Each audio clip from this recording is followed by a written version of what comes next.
You know, one of the most important pieces of technology that you're going to want to invest in when it comes to trout and salmon fishing is a product called the Fish Hawk. And what the Fish Hawk does is it gives us speed down at depth, but more importantly it also gives us temperature down at depth. And if you know anything about trout and salmon, you know that they're very temperature sensitive and they're also very speed sensitive. And the reason for that is we have a lot of current in the Great Lakes. So when you're trolling and you look at just your surface speed, a lot of times down at depth that is different. A lot of times you're going much slower down at depth.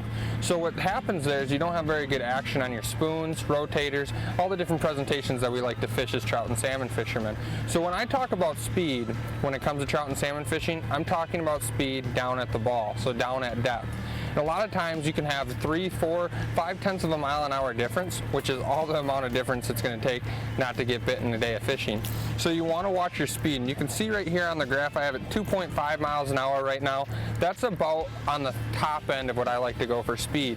I like to stay anywhere from that 2.2 to 2.5 miles an hour down at the depth.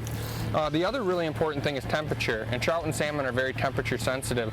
And what I like to look for is that water anywhere from the high 40s to mid 50s seem to be pretty much ideal for chasing these fish. So what I do is I drop the ball down until I find that ideal temperature, and then what I can do is I can use whatever I got to use to get that presentation down to that depth. So the Fish Hawk gives you speed at depth, it gives you temperature at depth, and it catches you a lot more fish.